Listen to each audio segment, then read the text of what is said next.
Chapitre 29. Ézéchias devint roi à l'âge de 25 ans, et il régna 29 ans à Jérusalem. Sa mère s'appelait Abijah, fille de Zachari.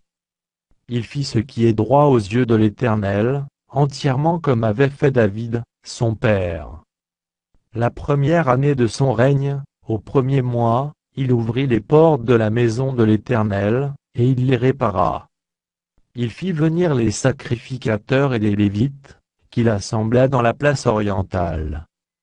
Et il leur dit: Écoutez-moi, Lévites. Maintenant sanctifiez-vous, sanctifiez la maison de l'Éternel, le Dieu de vos pères, et mettez ce qui est impur hors du sanctuaire. Car nos pères ont péché, ils ont fait ce qui est mal aux yeux de l'Éternel, notre Dieu, ils l'ont abandonné, ils ont détourné leur regard du tabernacle de l'Éternel et lui ont tourné le dos. Ils ont même fermé les portes du portique et éteint les lampes, et ils n'ont offert au Dieu d'Israël, ni parfum ni holocauste dans le sanctuaire. Aussi la colère de l'Éternel a été sur Juda et sur Jérusalem, et il les a livrés au trouble, à la désolation et à la moquerie, comme vous le voyez de vos yeux. Et voici, à cause de cela nos pères sont tombés par l'épée, et nos fils, nos filles et nos femmes sont en captivité. J'ai donc l'intention de faire alliance avec l'Éternel, le Dieu d'Israël, pour que son ardente colère se détourne de nous.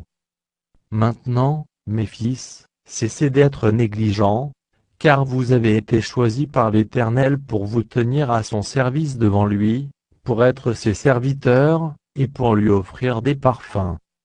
Et les Lévites se levèrent: Machat, fils d'Amasaï, Joël, fils d'Azaria, des fils des Kathites, et des fils des Merarites, qui, fils d'Abdi, Azaria, fils de Jaléléel, et des Gershonites, Joach, fils de Zima, Éden, fils de Joach. Et des fils d'Élitsaphan, Shinri et Jéhiel. Et des fils d'Azaph, Zachari et Matania.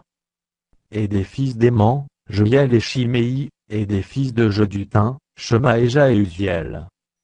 Ils réunirent leurs frères, et, après s'être sanctifiés, ils vinrent pour purifier la maison de l'Éternel, selon l'ordre du roi et d'après les paroles de l'Éternel. Les sacrificateurs entrèrent dans l'intérieur de la maison de l'Éternel pour la purifier, ils sortirent toutes les impuretés qu'ils trouvèrent dans le temple de l'Éternel, et les mirent dans le parvis de la maison de l'Éternel, où les Lévites les reçurent pour les emporter dehors au torrent de Cédron.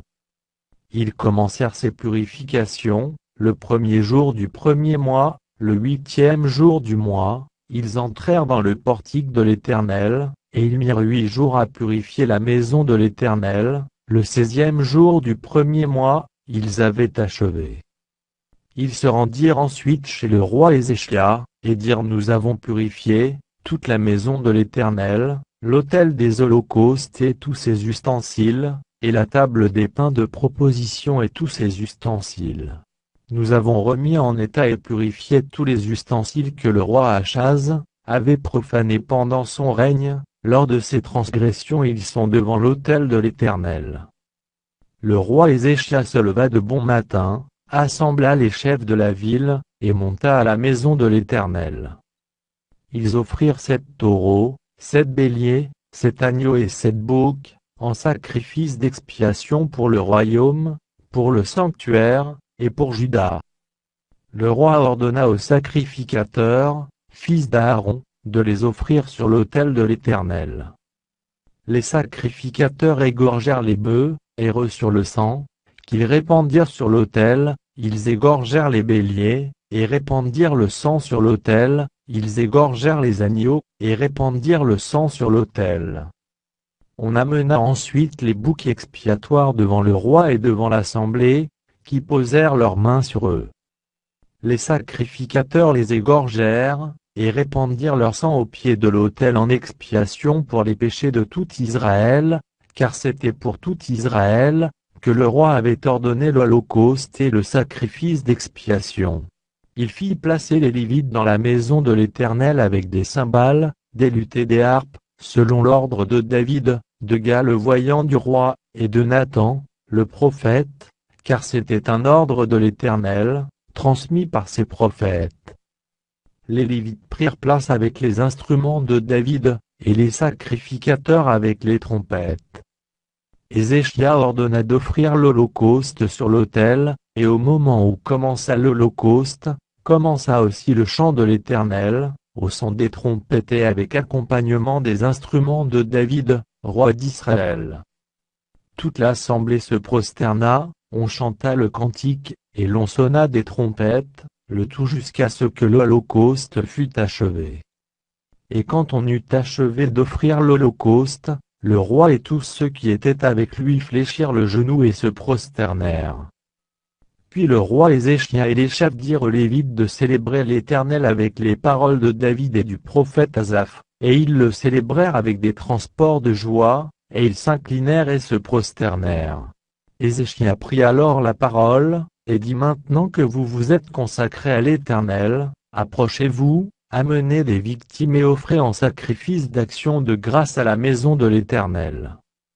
Et l'assemblée amena des victimes, et offrit des sacrifices d'action de grâce, et tous ceux dont le cœur était bien disposé offrirent des holocaustes.